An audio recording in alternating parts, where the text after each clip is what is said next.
Prions le Seigneur.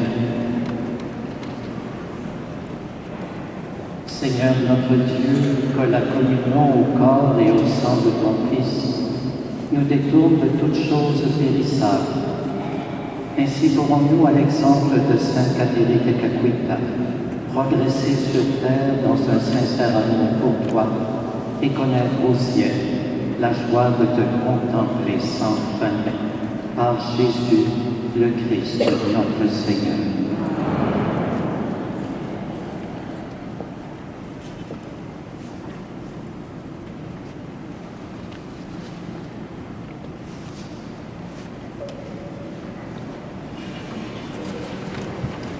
Son Excellence, le Monseigneur Pedro Lopez Quintana, nonce apostolique au Canada, nous adressera maintenant quelques mots.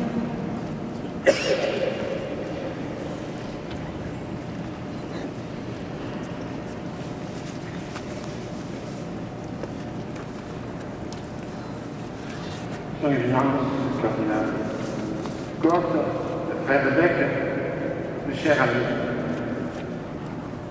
Je suis heureuse d'être avec vous aujourd'hui, alors que l'Église de Dieu est au Canada, rend grâce au Seigneur pour la canonisation du Catherine de Caquita, le 20 octobre dernier à Saint-Pierre de Rome. Comme représentant du Saint-Pierre ici au Canada, je veux vous exprimer volontiers la proximité et la paternelle affection du Saint-Père Benoît XVI, en particulier envers les membres des Premières Nations ici présents. À tous, je vous salue avec les mots de Saint Paul, que le Seigneur vous donne entre vous et à l'égard de tous les hommes un amour de plus en plus intense et débordant, et qu'ainsi il vous établisse fermement dans une sainteté sans reproche devant Dieu notre Père. Ces paroles me semblent en pleine harmonie avec notre célébration d'aujourd'hui, qui honore une sainte humble qui, avec un courage héroïque, et dépensé son existence dans une totale consacration à Dieu et dans un généreux service à ses frères. Elle, Catherine, est parmi les fils et les filles de l'Église qui ont choisi la vie du service en suivant le Seigneur. On nous a déjà dit, remercier Catherine de Caquita. Il est né dans l'actuel État de New York, d'un père mourant et d'une mère avocate chrétienne. Elle lui donna le sens de Dieu. Baptisée à l'âge de 20 ans, et pour échapper à la persécution, elle se réfugia à la mission Saint-François Xavier à Kanawaki.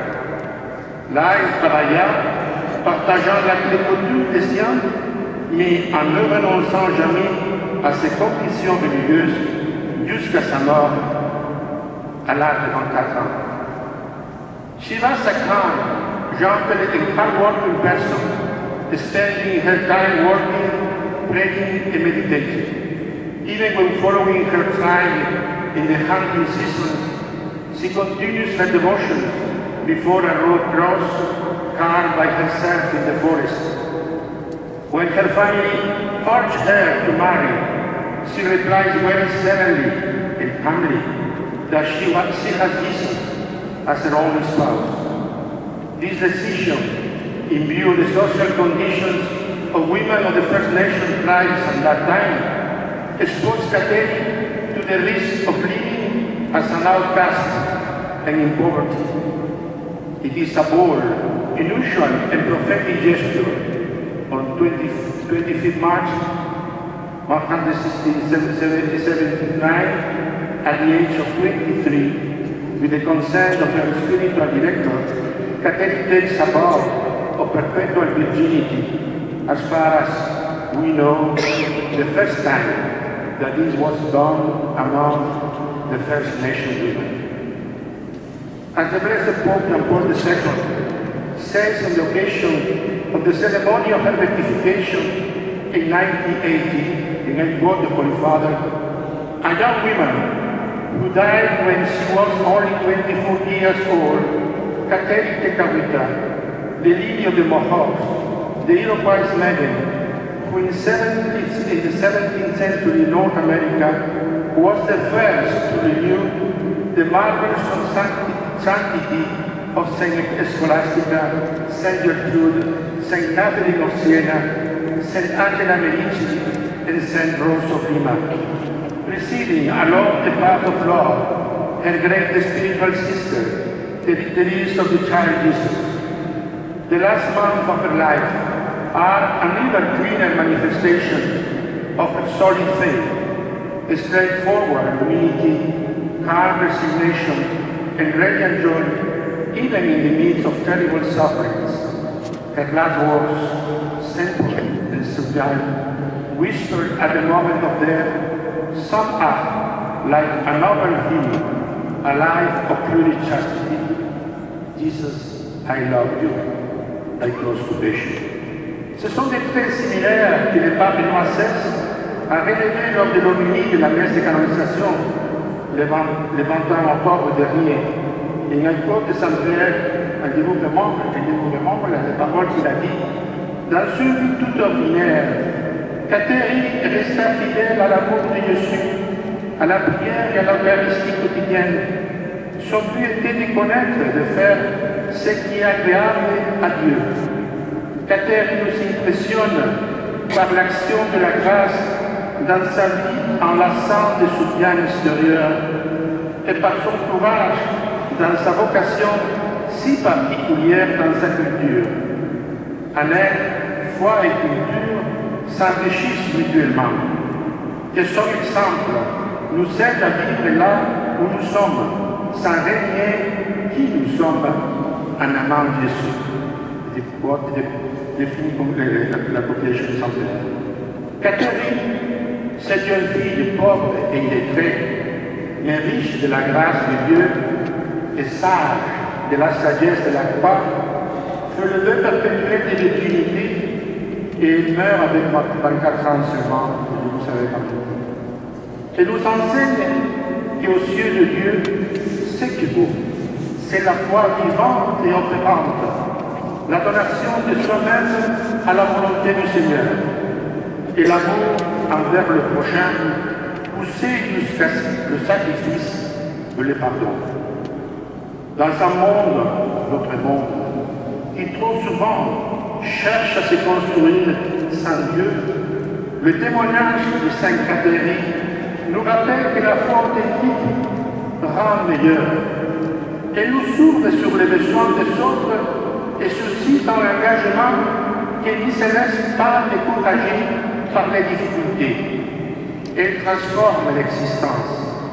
En fait, enracinée en Dieu lui-même, la foi y puise l'énergie véritable, celle de l'amour, permettant à ceux qui l'accueillent de devenir porteurs de Dieu. Comme nous rappelait le malheureux Jean-Paul II lors de la messe aux jeunes à Toronto, en 2002, il disait, je porte ici les Saint-Père, c'est ma obligation comme son représentant. Dans les moments difficiles de l'histoire de l'Église, le devoir de la sainteté devient encore plus urgent. Et la sainteté n'est pas une question d'âge. La sainteté, c'est vivre dans l'Esprit Saint, comme l'a fait Catherine de Caruita. Il a vécu seulement 4 ans comme chrétien. Il est devenu saint. Pour devenir saint, ce n'est pas question de vivre longtemps. Comme dit le Saint-Père, la sainteté, c'est vivre dans l'Esprit Saint comme l'ont fait Catherine de Caruita, ici en Amérique, et de nombreux autres jeunes. Puisse l'exemple de Sainte Catherine vous encourager à accueillir l'amour de Christ dans votre vie et à en témoigner autour de vous. Car à sa prière, de nombreux jeunes répondent à l'appel du Seigneur pour vivre et annoncer l'Évangile. Ce sont les mots du bienheureux Jean-Paul II à Toronto. Et pour finir, permettez-moi de répéter maintenant la prière que le Saint-Père a fait en occasion du dimanche 21 octobre, Sainte Catherine, protectrice du Canada et première sainte amérindienne, nous te confions le renouveau de la foi dans les Premières Nations et dans toute l'Amérique du Nord. Que Dieu bénisse les Premières Nations. Amen. Confiant à sa protection, de Catherine Calcutta, l'Église qui est dans le Canada, je vous bénis tous de grand cœur, ainsi que vos familles. Que le Seigneur vous bénisse.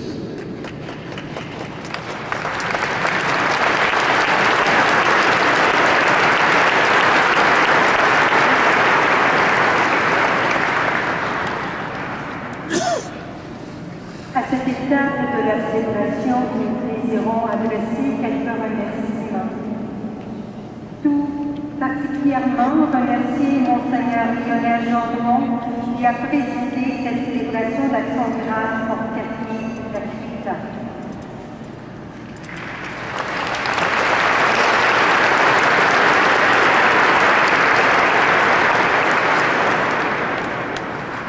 We would also like to thank the officials and the staff from the numerous teams at St. Joseph's Oratory for their hospitality and support.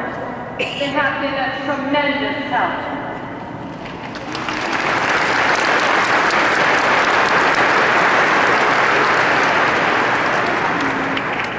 Et merci à vous tous et toutes qui avez participé ici à l'Oratoire Saint-Joseph et par la voix des ondes de RDI. Merci pour votre participation.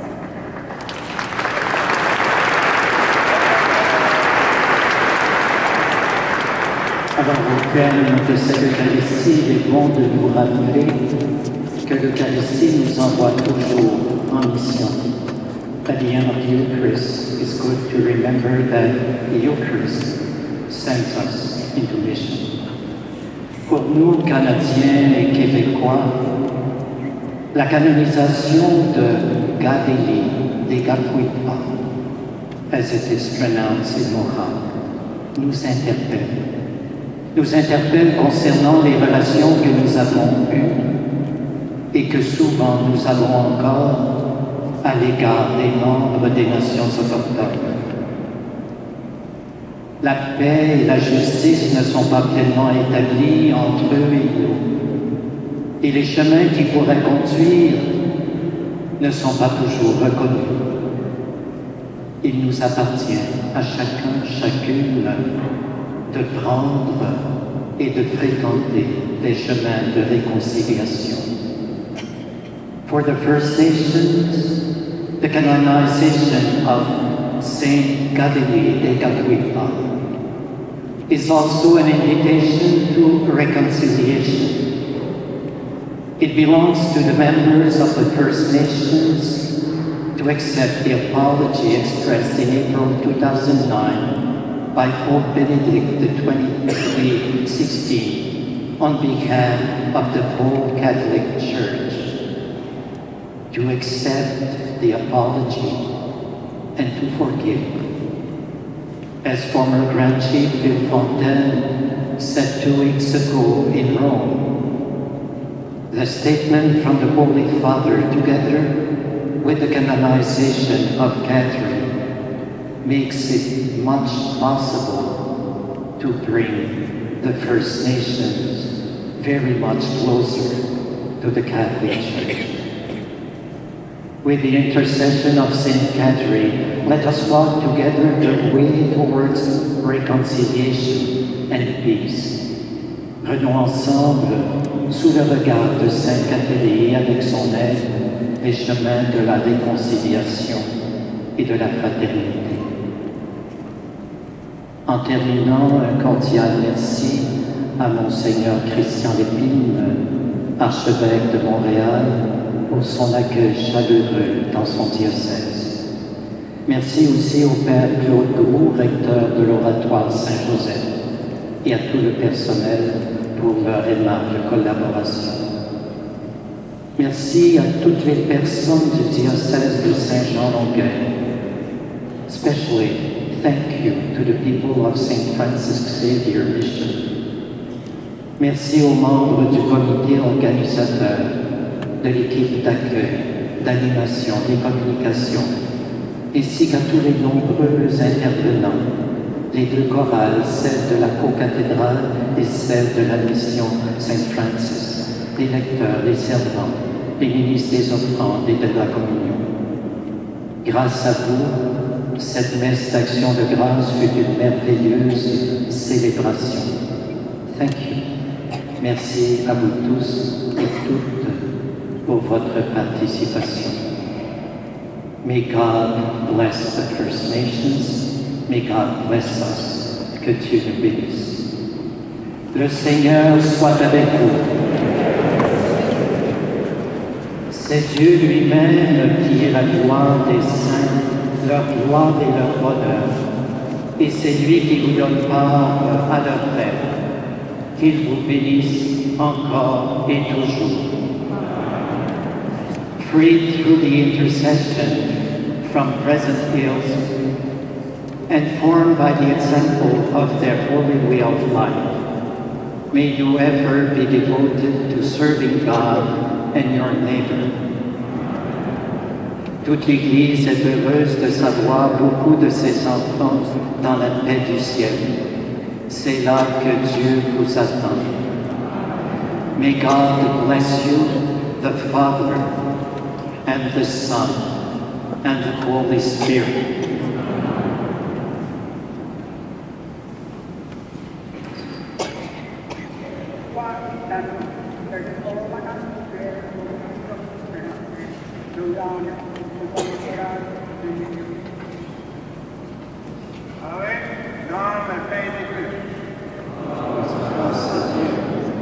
Go and announce the gospel of the Lord. Thanks be to God.